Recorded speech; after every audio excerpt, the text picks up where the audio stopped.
Welcome to Let's Talk Geek, episode 129, your weekly dose of everything geeky. In this week's show, the crazy ways scammers hack your bank account. How do you use a 2 gigabit per second broadband connection? That's not a trick question.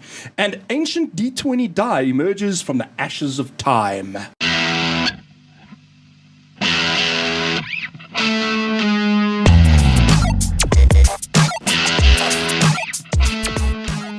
In the show with me today, I've got Tim Hawk. Greetings. Johan Els. Good afternoon. The Mixer. Hello, hello. And me, I'm Jan Vermeulen. You can catch our live video stream right now. If you're not watching it already, Watching this on YouTube. Yeah, live.letstalknetwork.tv or live.ltnet.tv. If you're watching us right now, you can join us on irc.ltnet.tv. We're in #LTNet, and if you're using a proper IRC client, the standard IRC port. So those topics I just mentioned, keep those in mind because I want to see if we can get some comments coming from the folks that are watching this. Think about it a little bit. How do you use a 2 gigabit per second broadband connection? And we're going to be talking about the Amazon App Store a little bit later on. If some of these content services come to South Africa, would you use them? Now, consider that we've received Simfy and iTunes. Do you use these? And is there a service that you would use if it came to South Africa? Give that some thought and maybe let us know in IRC so long anyway. Tim, tell us a little bit about yourself. What manner of geek are you? The type of geek I am is I tend to work more on the computer side of things. So that's programming, networking, and everything related to basically those two. Johan, what manner of geek are you? Broadcasting, audio, that sort of stuff. So it makes sense that you would be podcasting then. Try. Mixer, what kind of geek are you? Beside a mixing one. I am a space and sci-fi geek. I like photography, videography, and tonight I am not on camera because I look terrible because I have the flu. The disembodied voice speaks. I am your broadband telecommunications and general technology geek. I write for mybroadband.co.za, so I get to talk. Oh, you have a day job? Yeah, I've got a day job. Can you believe it? Some days. I have to deal with all things telecommunications in South Africa. Some days it can be exhilarating.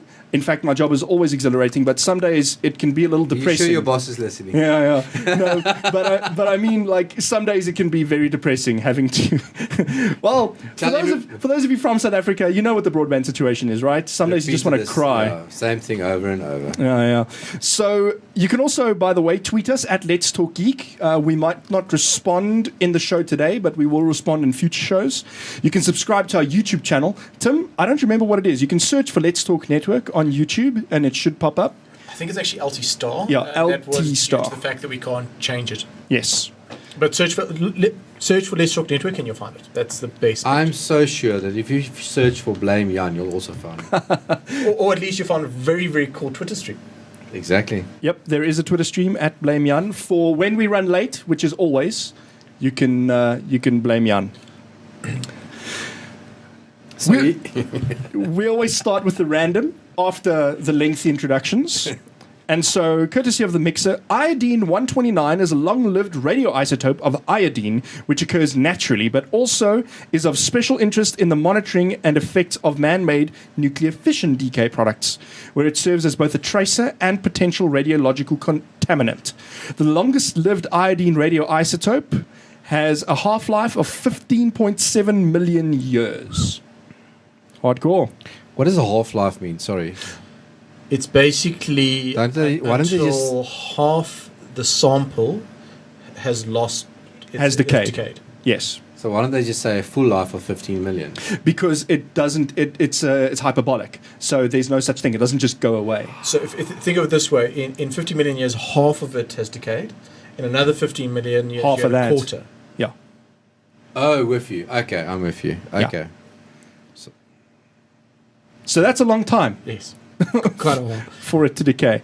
So the mixer has kindly bombed in a whole bunch of cool stuff here from Wikipedia. I'm not going to go through it all, but go check out the Wikipedia page on iodine 129. That'll link you to the French chemist Bernard Coutois, who discovered it in 1811, and cool stuff about the Napoleonic Wars. This is why, by the way, in fact, I rescind my advice. Do not go to Wikipedia because you won't be coming out. We've got some events coming up, stardates.co.za, to check those out. But we wanted to give a special mention to UpCon, which is happening this weekend. The 2013 theme is Super Spies. It's being held at, as you might have guessed, the University of Pretoria, hence UpCon, and the conference center on the main campus, Hatfield. It's 30 Rand for the whole weekend. Features wargaming, cosplay, tradable card games. Cosplay. My bad, cosplay. No. You got to just say that in the right attitude. Cosplay. Yes, we saw your photos from Thank you. Rage last year. Yeah. If somebody can just take a lot of photos and email it to photos@Let's.Geek, because I can't attend this year. My daughter's birthday is on Saturday. So please, cosplay. Now go on. Excellent. Tradable card games or collectible card games, anime screenings, and a large variety of stalls where you can shop to your geeks content. Good job, Mixer. This copy was written by the Mixer, by the way. It's very cool, and you can also generally they have a mug for the event, which you can go buy. And, Mug and a t-shirt. and they're very cool mugs. Yeah. Okay. Yeah, from several previous ones. UpCon is organised by the Great Geek Collective.co.za. The doors open 9 to 5 every day. And we've actually covered UpCon in the past. You can go and look at our video archive for the events that we've covered, like UpCon.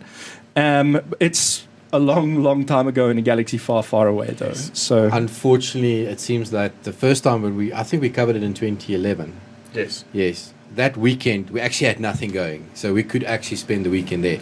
And unfortunately, the following weekend, I think you were away for the weekend. Yeah. This weekend, I'm busy, so we're very sorry. This year, I'm at a beer festival, which is fairly geeky. Homebrew beer festival. No. With 84 different beers to sample. Will there be cosplay? But there'll be 84 beers after that, so I don't care. And if I may, Jan, I just want to give a shout out to Henry Quinn. sure. He's designed, again, he won last year for the horror one, UpCon. They send out a general invitation to all designers to do a graphic for the exhibition. And he won last year of the horror one, and this year is actually one for Super Spies. I think the design this year looks very good.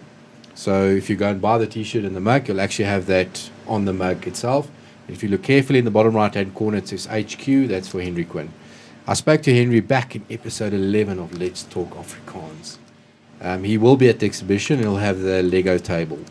So Lego. Yes, he'll be selling Lego, of which the little Lego men actually is the most popular. Oh, interesting. Yeah, it's keyring. Oh, okay. So it's not Darth actual. Vader, Yes. but it's Lego, but it's just got a knobby in the head and you can actually use it as a keyring. All right. So have a look at him. I don't want to stop anything right there. We're going to go straight into the quick geek. First up, high-speed camera grabs first 3D shots of untouched snowflakes. Tim, you found this. Yes, it's basically some guys who've got, when they say high-speed camera, it's a bit misleading because, when you think about high-speed camera, you think of the ones that they show you on TV, which is normally about 200 frames a second. They're talking about here that is 40,000 frames a second. So for every second, they've taken 40,000 pictures. And you need it at such a high speed to watch the flakes falling. And what's quite rare is, I'll bring a book now, is actually because I actually get to see what real flakes look like, which apparently is not quite. We've all got this picture of this classic crystalline flake that you see from all these beautiful pictures. And most of them actually don't always look like that. That's a very pristine and perfect example of one. Okay. But they're quite exciting to actually go and check and see what these things look like as they're falling. Okay. We cannot have a Let's Talk Geek episode without a Kickstarter mention. Udoo Android Linux Arduino in a tiny single board on Kickstarter. Tim, you found this one as well. Yeah, it's basically some guys who basically want to combine all the good things of both the Arduino and basically a ARM chip. So think of the blank of it, Raspberry Pi. Yes. So basically you can run Linux or Android, but then you've also got the chip and pin outs that you can then still connect to be able to do controllers and all the rest of it. So basically it combines the two things together. And they say this is equivalent, if I watch it, it's about equivalent of 4 Raspberry Pis CPU-wise. Is it slightly bigger? Like, is that the trade-off? Is that what it's going to be? It's actually more powerful. When I say it's 4 Raspberry, it's 4 Raspberry Pi CPU-wise. So the CPU is considerably more powerful than the Raspberry Pis. Okay. Unfortunately, it's more expensive now. So it's about 1,000 Rand compared to about 300. Well, it makes sense that it'll be more expensive. I mean, that was the whole point of the Raspberry Pi, was to sacrifice on power and stuff so that it can be in a very small package but be really cheap as well. So this is sort of like a middle ground in between. Yes. Like a because you can also, all the daughter boards that work with the Raspberry, the Arduino, you can plug into this as well. So you can that's going to be clear. All that expandability as well. So if you are into sort of homebrew microcontroller hackery, this thing is for you, especially if you're into Arduino, because you can just plug it straight in. There's some other, well, you don't plug that, you plug the daughter boards into it. Some other things with it, it can have Wi-Fi built into it, which is one of the things I wish the Raspberry Pi did. It's also got a couple high-power USB ports, and you can plug two. Go check it out. Servo motors. They're called servos. No, it's the micro USB. It's actually got 2 of them. So it's got one for powering and one as a controller that you can use. Oh, okay. So USB host? It can be. It has got USB host as well, but I think the Raspberry Pi does as well. Okay. The big problem with the Raspberry Pi is the USB chips can only provide a limited amount of power. It's actually technically not enough to power most conventional Wi-Fi cards. Then we've got the Amazon App Store coming to South Africa, and this time it's official. It's not like last time, back in 2011. What do you mean App Store? The app there? Amazon App Store. They have an App Store for Android apps. Yes. Oh. Yes. Okay, but then why would I buy from Amazon and not from the Google App Store? So that's a great question, because I wouldn't buy. The whole reason I would use the Amazon App Store is they give away a free app every day. I've got Plants vs. Zombies on there, for example. Oh. Yeah. Okay. And that's all they did, is selling of apps, Android apps. Yeah. So, I mean, obviously where it's really popular is on its own devices, its own device, the Kindle Fire. So the Kindle Fire doesn't have a Google Play Store. It only has the Amazon App Store. But, essentially anything that can run on a normal Android tablet will run on the Kindle Fire. Okay. So, Amazon launched its own Android App Store, draws people into using it by giving away a free app. So that's the draw of their app store and the reason to have it on your phone. Do you know if they're actually going to approach South African developers for listing, or is that not that far yet? You can submit your apps now. This is the question. I know you can submit your apps for distribution in South Africa, but whether you as a South African, because that's tricky, because I don't even think Google lets South Africans sell apps yet. You can give them away for free, but you may not sell them on the Google Play Store yet. So I don't know if Amazon. That's a cool thing. If Amazon lets South African devs sell, that's immediately a draw. Yeah, they're going to pull people like crazy. Well, they're going to pull devs. So that's why the South African crowd is actually selling via Samsung Store and those type of things. Yes. Because our Google App Store is not selling sort of. It doesn't. It sells. We can buy paid apps. Sorry, but we can't sell as devs. Yeah. So this was not a false start like last time. Back in 2011, I remember being hauled over the coals by Tim when Android Police put out or noticed the fact that Amazon App Store was available globally. So it looks like they flicked the switch. Accidentally then, or maybe it was sort of to get a feel for what the reaction was going to be, overseas, to see how big a buzz it creates if they're just online for like an hour. Tell me, is there a date on this? No. Not yet. It's just coming this year. Okay. Yeah. YouTube Tape Mode was launched as a nod to the old VHS cassettes. Johan, you found this. I found this. I mean, apparently this week or this month is the 57th anniversary of commercial videotape recording. So Google actually then decided, I saw this little button. Yeah, there you go. Tim, that is you. So if you're watching the video stream, I did sort of recognize there's a little button that got added to the controls of YouTube, which looked like a videotape, and I was intrigued about it, so I clicked it, and it actually then takes a playing video and gives you that old bend at the bottom. I don't know if you remember on VHS. And you just got to set the tracking correct. Exactly, when your tracking's out. So it takes your YouTube video and bends at the bottom. What's quite funny, but then when you hit the pause, you lose the tracking totally. It just wobbles up, and that's when I had a good chuck, and I thought, well, that was. Do you remember that? I remember the old pause, and then some of them very late before when digital finally started to get it right. Yeah, there was. My question is, why didn't they wait 3 years? Sorry? Or why not wait to 60? Ah, they're probably bored. There was one thing I noticed, and I couldn't investigate it more, is when you hit the button, the whole page reloads. So it actually takes a player into Flash, which was quite funny that they would actually do this. So it wasn't actually, you see the button, but when you click it actually reloads the whole YouTube page and then takes you to another player to actually get the effect in there. So I don't know, you know what Google do? They try and mass test something, and maybe testing some GL overlays. I don't know. Or like you say, some guy was bored and thought it would be fun. Yes. It happens as well. Talking about Google, so actually was something I did want to mention this week was the fact that they went down. Yeah.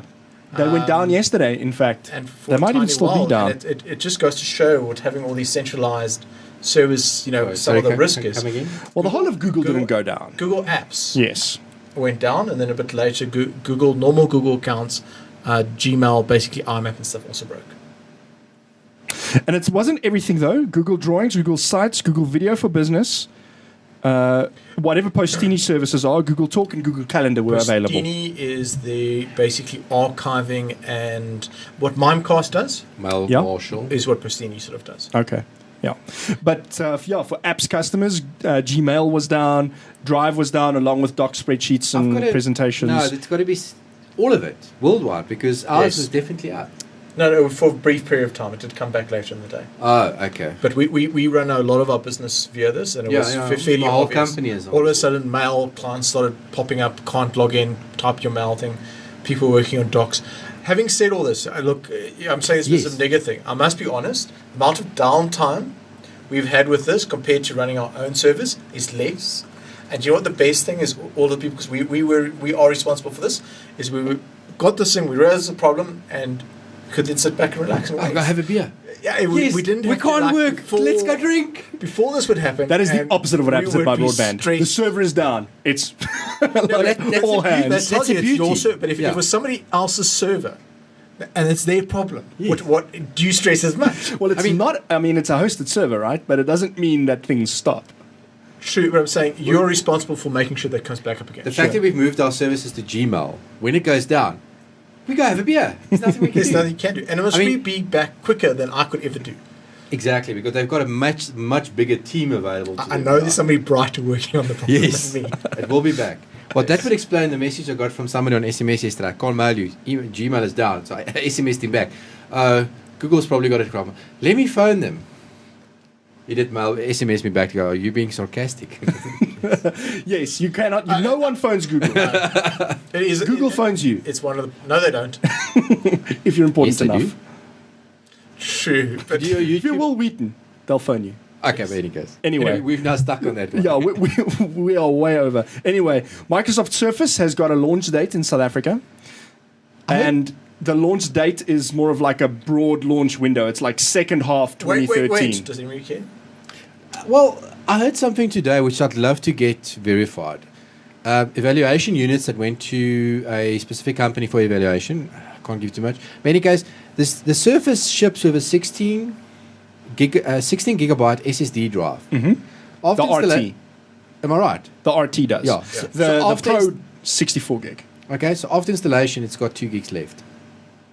Yes. Is Windows RT that big? No, apparently on this Surface. It's actually more the problem is, look, I don't know about Oh, and the it's got RT Office version. built into that thing as well. I know the 64 gig version, right, is after you installed, you had about 32 gigs left. Okay. This is the base. But both have micro SDXC expansion options. So that gives you up to 128 gigs I think extra. what a lot of people are complaining about is if I buy a 64 gig Apple device or Android device, It's very close to 64 I gig. pretty much have got 64. It's probably Yeah. that 1024 rounding. Yeah, the operating system overhead is incredibly small. And they were saying with all the Windows, when it was a big hoo-ha, they were saying that, no, if you're buying a 64 gig Windows tablet, you must be getting 32 gigs at the end of the day. Yikes. Excluding future updates. Yes. So I was just, like I said, unconfirmed. It's just a mention to me today, and it's like, yes, you're buying a 16 gig device of which you will possibly only be able to use 2 gigs. Look, the RT doesn't make sense. Sorry, The RT might be different, so I don't know about that one. But I know my main thing with this is, Johan, you've had experience with Windows 8 now. I've Do had you quite want a a lot. Windows 8 tablet? No. Okay. I mean, if you are so hooked into it, you've got Windows 8 on your machine and you've got Windows 8 on your phone, and then you probably consider the Surface. No, you wouldn't. Because I use Windows 8 at home on my home desktop, and it's I've great. gotten used to it. It's great when I rig it so that all my apps are in desktop mode. So I don't use a single Metro app. Everything is desktop apps, and then the only time I hit Metro is to use Start for something. Do you know how I also know that Windows 8 is a bit of fails? A lot of the apps that some of them don't work in Windows 8. Like what? VidBlaster doesn't work correctly. VMware, right? The client doesn't work. Only the very latest client works. That's very strange because it's basically Windows 7 with a new layer on top of it. I can tell you now, it doesn't. Okay, but again, both examples you've given now, I've got specific needs regarding hardware. The VMware client for EXI server. Yeah, okay. I guess I can understand. Client, Well, maybe if you're that close to the metal. Yeah, but the client shouldn't. Client shouldn't care. Anyway, Well, if the unused Microsoft Surface tablet sitting in our house is anything to go by, it's not a Surface. That's a Samsung developer tablet. But yes, I've got a Windows 8 tablet. Nobody knew, hey? I've got a Windows 8 tablet at home. You guys like your brother in jail? Actually, don't ever talk about it. But now you have, so thank you. Thanks for sharing. You have. What do you mean? About his brother in jail. I'm talking about the tablet. I know, I'm joking. I'm moving us swiftly along to the Mass Effect Indie Gala deal. What this is, it's like the Humble Indie Bundle. And there's a couple of bundles like these. There's the Indie Gala, the Indie Royale, the Humble Indie Bundle. And so what Indie Gala have launched is for the next 10 days, if you're watching the stream live, which is the 18th of April 2013, you pay anything you like and you get a game called Rebuild for Android, which costs just under $3 US. It's $3 Canadian on the Google Play Store. If you pay at least $1, you get Kill Fun Yeah on Desura, Shadowgrounds on Steam, Zombie Driver HD on Steam. If you beat the average, right, which is the thing that Humble Indie Bundle does, if you beat the average price, you get a game called Gimbal on Desura. It's also on Steam Greenlight. If Gimbal comes on Steam, they say they'll give you a Steam key. Shank 2, sorry. Mass Effect 2. You can pick up Mass Effect 2 for like $6 using this deal. And then Zombie Driver HD's DLC and soundtrack if you beat the average. And then they're going to unlock 2 more games in the second week of the promotion. Sorry, what's Steam Greenlight? Steam Greenlight is a service that Steam launched to let the community vote on which games get onto Steam. So I'm on Steam. Don't I have then access to Steam Greenlight? Steam Greenlight is you do have access, but those games are not on Steam yet. You're still voting. Vote. Yeah, everybody has access to Greenlight, but that's just games getting voted on. This is an awesome deal. Yeah, it's a really good deal. So if you don't, I've got most of this stuff. But if you don't, that Rebuild game, by the way, once again, it's a zombie apocalypse game, but it's like a management sim. That's a zombie game on Android. How rad is that? Ooh. On that Galaxy Note monster of yours, Johan, it'll be wonderful, I think. Okay, bash. What's the average setting at? It was at under $6. Looking for us. Okay. Go down. It's big there. Not that far down. $5.85. So yeah, cool. $5.90 is going to get you. Oh, you get Chunk 2. Cool. Yeah, under $6. Oh, if you want to pay that little, do try to push the average up. Yes, that's like the whole idea. 5.82, please. That's the whole idea. Yeah. With that, I'm going to take us into what geekery is this, and I'm going to start us off on something that's simultaneously cool. You forgot something. Yes. The ad break. Okay, ad break over. Yeah. Okay. Today we will be selling this soft drink. How scammers hack your bank account. I thought that this was really interesting. The least interesting part of this is how they get your username and password. It's like a standard phishing attack, or they use a keylogger, or whatever the case might be, right? Okay. Now, when things get interesting, in South Africa at least, is now not only do they have to breach the second factor of authentication, almost all banks have, I think all South African banks have a second factor of authentication now. Then they have to get the money out somehow. And we have very strict laws around this now called FICA. How does that work? So, okay, first thing. The most typical factor of authentication they're breaching now is SMS.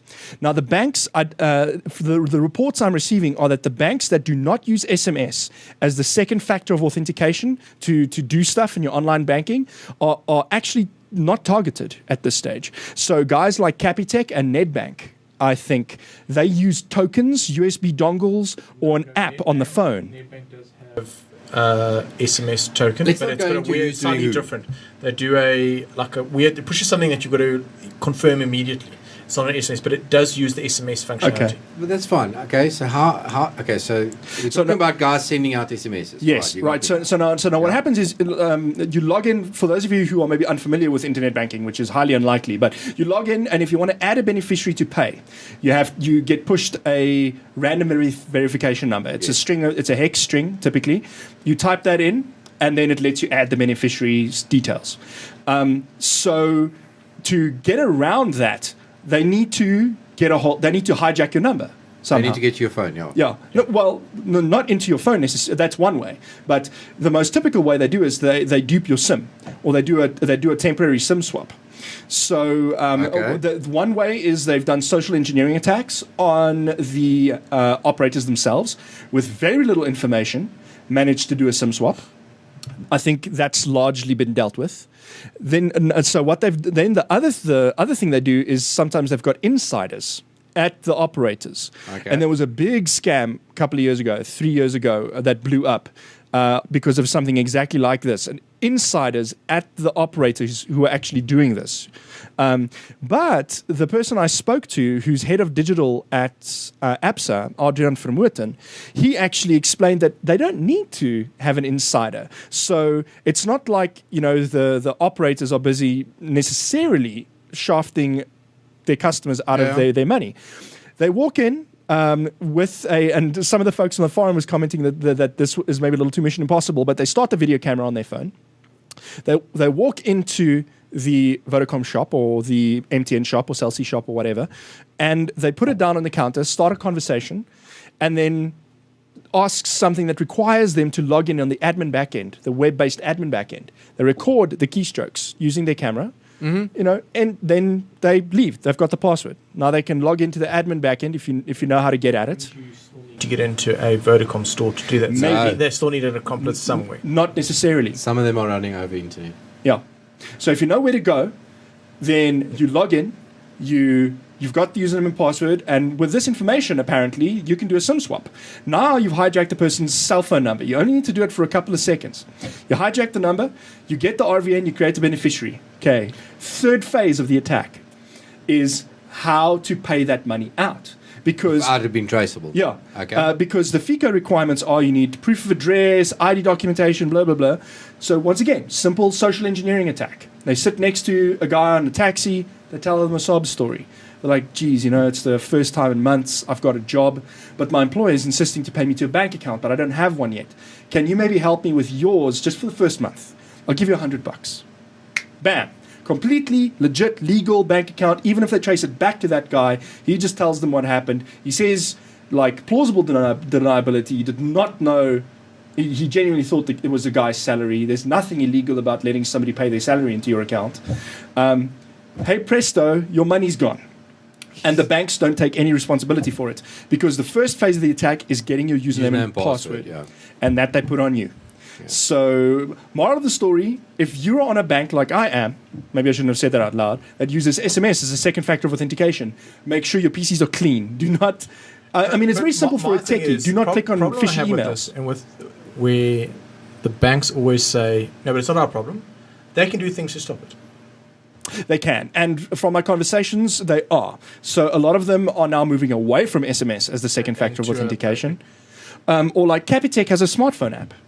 But it's hard linked to your smartphone. If you put your SIM into another device at any point, you have to re-authenticate. You have to go into a branch to re-authenticate. I know a lot of the overseas bank is that little two-factor dongle thing. Yeah, like a Blizzard authenticator. Yeah, Battle.net authenticator. Capitec has one of those. There's a cost. That's the problem. Yeah. The cost, and they're going, well, we don't have this cost, but we also don't want to have the risk. What? You also got to clamp down on the service provider sides because you're right. Behind that PC and that service provider's shop, they can do anything. They can load services to my account. They can cancel my account, nothing without my permission. Now, there was a short term, I'm not going to say who, there was a short term that actually going into the shop, before they can start interacting with me, the service provider would actually send me an SMS. Just to confirm. Wait, my problem is this, is you saying the bank security is, you should have bank level security for SMSs and for the cellular operators. You're moving the risk and the cost of securing that No, but out of the bank. So it's just a second factor. The first factor is your username and password. That should not be compromised. Yes. But that's so easy to compromise with you get some Trojan on your PC. Yep. There was that Java vulnerability recently. You go to a site, you haven't done anything wrong. Yep. Something gets installed on your PC, they've got that. Yep. Now, what have you done wrong? What could you done differently to fix it? I agree. And the Mixer wanted to say something about the second factor of authentication. Yes?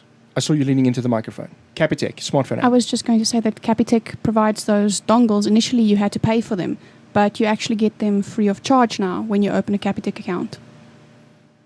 Okay. Now, look, even if you have to pay, I'm okay to pay, but because then you can say, look, you can have SMS, but then you take the risk, or here's a dongle. Yep. Right. Now the banks are going, it's not our fault.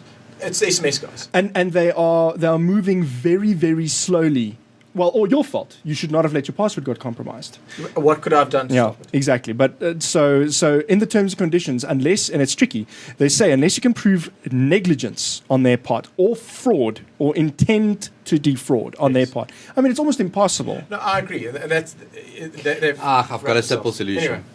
Just don't have money. I mean, Bitcoin! there we go. Between midnight when I get paid and about 9 o'clock in the morning when I start paying my debit, you got a 12-hour window there. So apparently the banks are speaking to the cellular operators, and they are going to try and move away from SMS. Is what it sounds like, because I mean good it's move. clearly, SMS was never a secure channel. It was just convenient. Everybody had their phones on them. It's been secure for a very long time. I'm sorry. It's been a very secure way of starting to introduce to people that haven't had the trust in internet banking. So now we found a compromise. So now we just fix it from there. So it's fine. It's worked for very long. I mean, the fact that somebody, the next time I go into a cellular shop, I'm going to check for that camera side on the side of the. It's actually so clever, but it's still just It's crazy. It's crazy. I am impressed by how like maybe sophisticated is the wrong word, but their determination to get there. I mean, this attack from Witten was telling me can take like 6 months. 6 months to get access to one bank account. That's how long they're willing to spend. on that. Don't target me. There's no money in there. If you're going to pay my debt, go for it. Yeah. All right. So then, Tim, something interesting that you've been playing with is SMS Sync. From Ushahidi, and I've got some interesting things to add on Ushahidi, but what's SMS Sync about? Basically, it's something for this beer festival I'm going through tomorrow. We built a voting app for it, and part of our problem was we had to then try find a way of getting the SMSs at a reasonable price and into a server that we could then check and collate the votes. So we started looking around, and by the way, it's almost impossible to get a long code, and what I mean by long code SMS code is a normal telephone number SMS code where you can get it sent through to a server. But what we did eventually find is that there's an app called SMS Sync. It's done by Ushahidi. You should have heard them before. They did the that SMS problem map thing. Yeah. But they've also done now an SMS to URL redirector. So it's an app that you saw on your Android phone, and basically you can say you can look for key codes in the SMS. So if it has fire or health or something like that, send off to a URL, or all things send off to a URL, and then you can spin up a normal server there that accept that URL, and you now have a SMS gateway running off your Android phone. Okay, but hold on. So everybody's going to SMS you, and you're running the app on your phone, and then you'll feed it into the server. Yes. So the app, the number you would publish would be whatever number you've got from your service provider.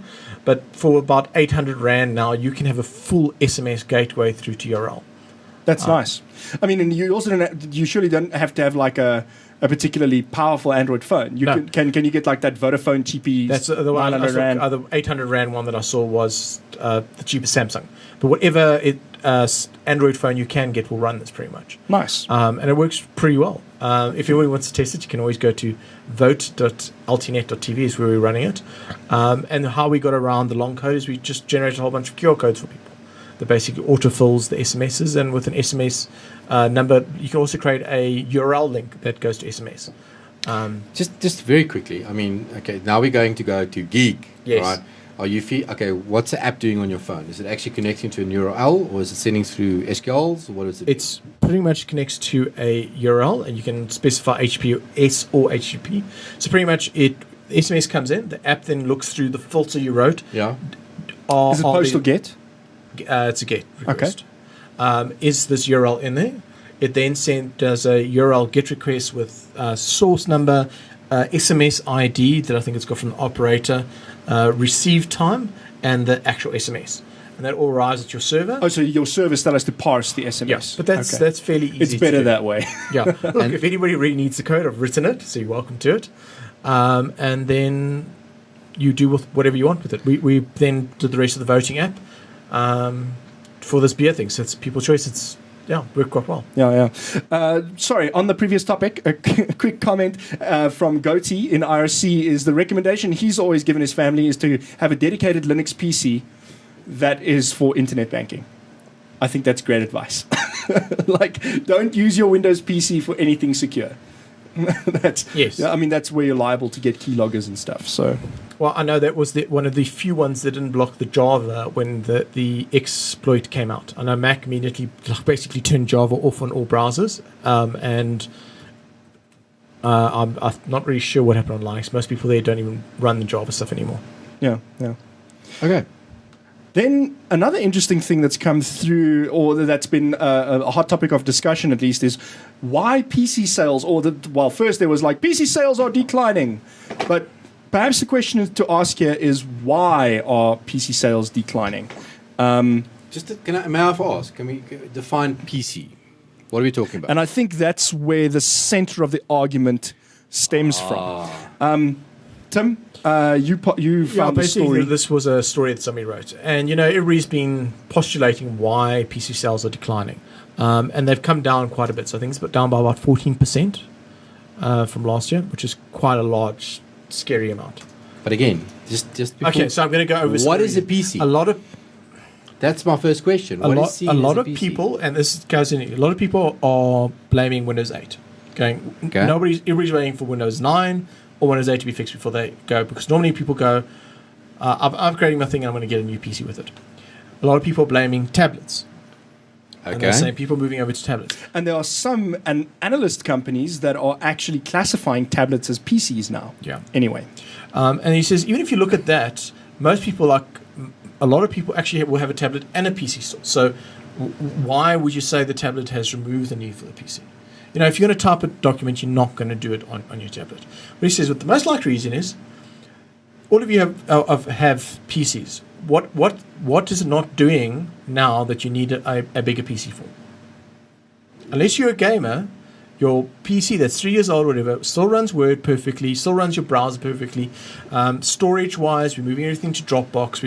We're actually removing the need for a more powerful PC. So people aren't upgrading. Yeah. That actually, at the end of it, if you analyze it, is far greater, better explanation of why these sales haven't improved than Windows 8 or any of these things. There's just no need. An interesting statistic I'd love to see, but I know how hard it is to gather research like this. And this is from a comment I saw, I think, on a forum thread on my broadband, is that I'd like to see component sales stats. So the guys that are supplying processors, so the Intels, Nvidias, AMDs of the world, graphics hardware, that sort of thing, are they shipping less? Because that would give you an indication of, and not the stuff that goes into phones, the stuff that goes into PCs and tablets. Are they shipping less of that? I don't know. And that would give you an indication of the gamers. Of what exactly is going on in the market. If that stuff is down, then then it's down. But if that stuff is up and PC sales are down, then it just means the sales are moving somewhere else. It's not just gamers, as you say, who would upgrade their machine rather than buy a new one. It's also, for example, at my work, when your laptop reaches 2 years, instead of buying a new laptop, you just upgrade the RAM, upgrade the hard drive, that kind of stuff. So it's not necessarily just gamers who upgrade PCs instead of buying new ones. So I was saying gamers are normally the ones that would need the more powerful PC as opposed to running their 4-year-old machine. They can't keep running the full master for game. Having said that, the need to upgrade your PC for games is decreasing, I would say.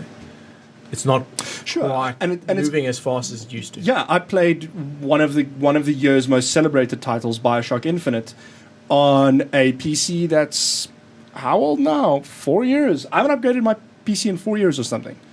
No, it can't be 2 years. The mixer thinks it's only 2 years. Maybe. Well, I got your old machine 2 years ago. Okay, 2 years ago. So a 2-year-old machine.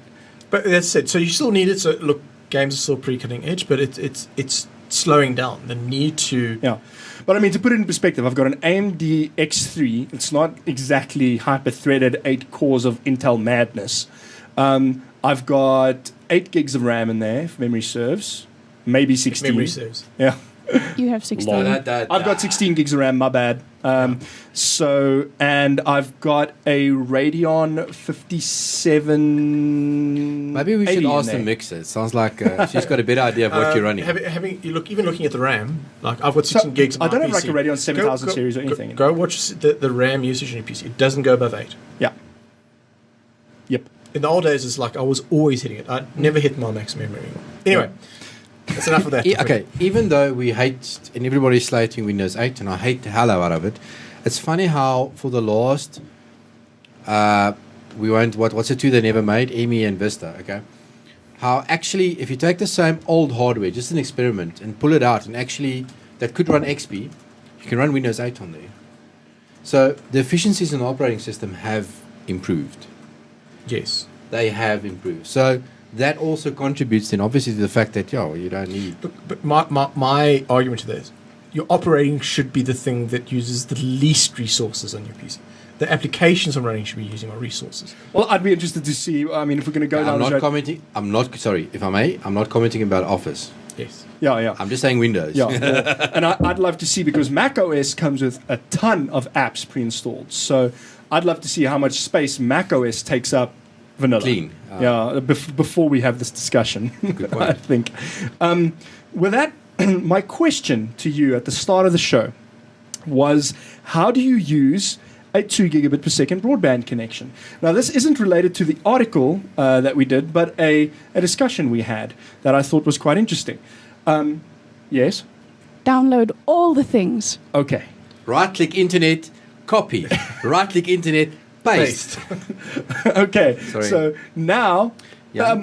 your physical interface on your machine, how fast is that? 1 gig. 1 gig. How do you use 2 gigs? Easy. Yes. Now that's what I want to get to. Easy. How Bundle. easy?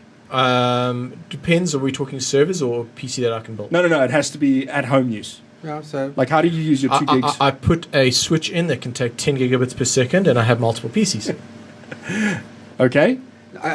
just look on the back of that machine. Isn't there 2 Ethernet ports on there? No, I don't see any. No. We were talking about gaming PCs earlier. A lot of them now actually do ship With 2 giggy, but now do operating systems properly handle that load balancing? Yes. Do they? Not well. Yeah, it's not well. yes. I would still use a You've got to MikroTik. know what you're doing to enable it. Sorry. Yeah. No, you don't. In Windows, you just highlight both. You go right click bond. Bridge or Oh, whatever. Okay. The bond, the bridge, Bond. whatever. What method of bonding? I have no idea. And does your switch support that bonding? And how's it load balanced? I know how hard it actually is. Stab. I sat there for like several hours reading up about this and how it's improved and like it doesn't get supported. Apparently, Windows is one of the ones that is problematic with this. Just to come back to the question on hand, how do you use 2 gigabits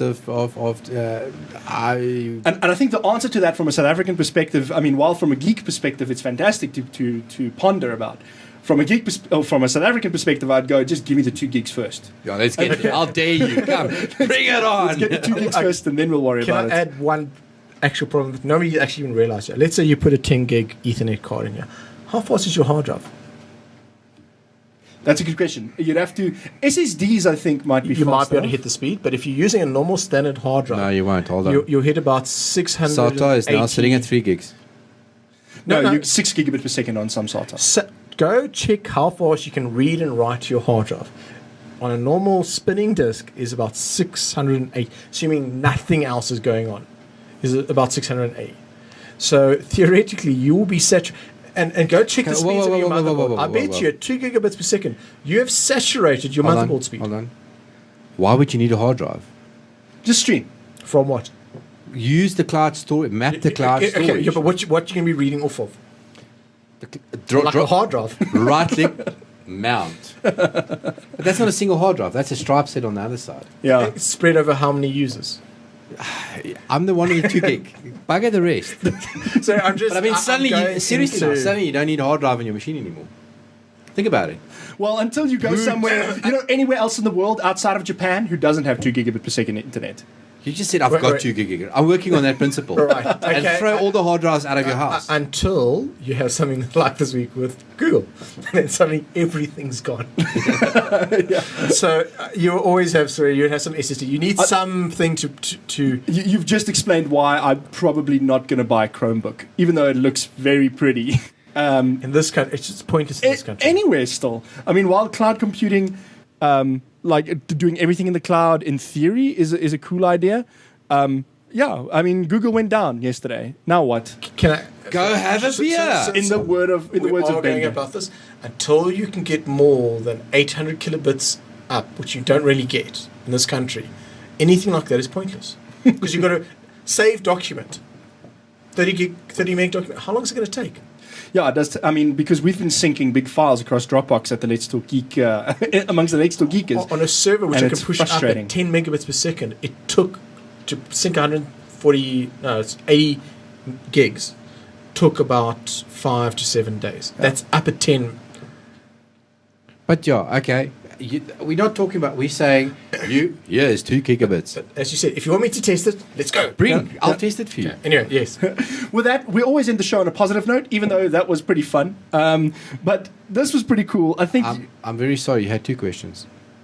What was which is the other question you want to talk The about? first one was how do you use 2 gigabits? Yes, the yes. second one, which content service? We've already spoken about Amazon App Store in the Quick Geek. So Answer your question. Your question was which content services available overseas would you use if it came to South Africa? yes, sir. I will answer my own question. So Thank I you. guess I must answer my own question first, but then you lot are going to have to answer as well. People in the IRC, just get typing.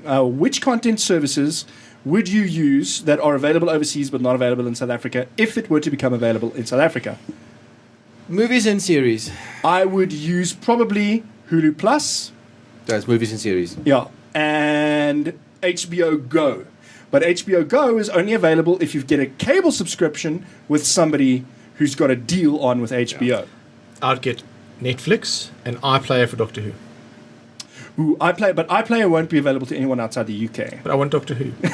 you said you said not available. I know. I wasn't specific. So it's basically a toss-up between Netflix and... No, Because I said, but yeah, so I would... So, by the way, I've got ways for you to access iPlayer. We can talk about it after the show.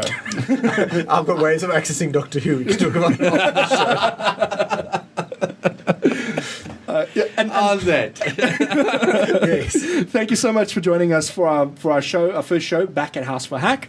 Check out our other shows. We've got Let's Talk Possibility on Mondays. We've got And who do they have on? yes, we'll get to that because if you haven't noticed, today's show is coming to you through different infrastructure. We're not streaming through Justin TV tonight. Plus, we've got an audio stream up and running. Thank you, Tim. Good job.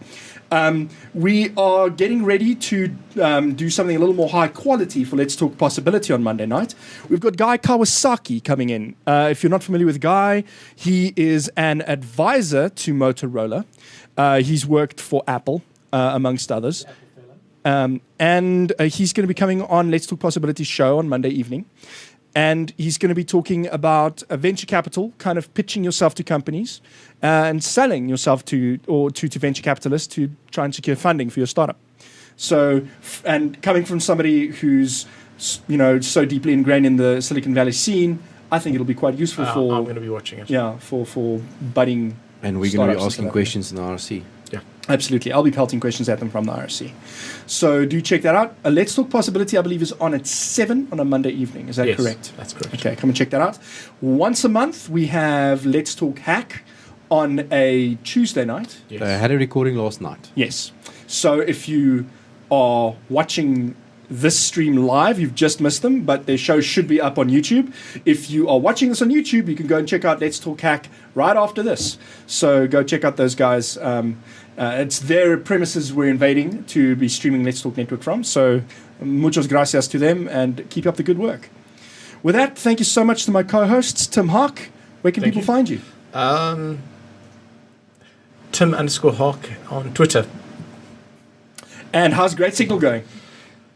It's we had one or two problems. We just hit way too much load. We're now getting about over 3 million log points a month. Hectic. We've now finally got the site sped up. We're doing some optimizations for the app. Should hopefully be released Monday. I'm doing final testing tonight, actually. But go to stress test the server. It should be blazingly fast now. Okay. Great Signal, gr8signal.co.za or and .com, I think. Yes. And Great Signal, you can just, as you say it, .co.za is available as you and Google it. Yep, or just Google it. Johan Els, thank you so much. Thank you for having me. Where can people find you? www.who-else.co.za. That's where I am. Great stuff. Mixer, thank you for mixing. You're very welcome. Where can people find you? I am at AnnieBugZA on Twitter. Cool. Otherwise, guys can check out our wiki.letstalknetwork.tv. Good job. Shows you that's bookmarked. That's bookmarked. In fact, that's probably our homepage. Yeah, I don't type URLs anymore. I just push buttons. I'm Jan Vermeulen. You can find me at mybroadband.co.za. I am on Twitter as well, at JanVZA, and on Google+, Jan Vermeulen Circle. I'm also on Facebook, but I don't quite know how that works. Do you follow people on Facebook? Do you friend them on? I don't even know how Facebook works anymore. You speak to your family on Facebook, that's it. I am on there, though. I think there's a following option. You can try that if you Face like plus them. Face like plus. Excellent. Thank you so much. Have a good evening. Cheers. Face like plus.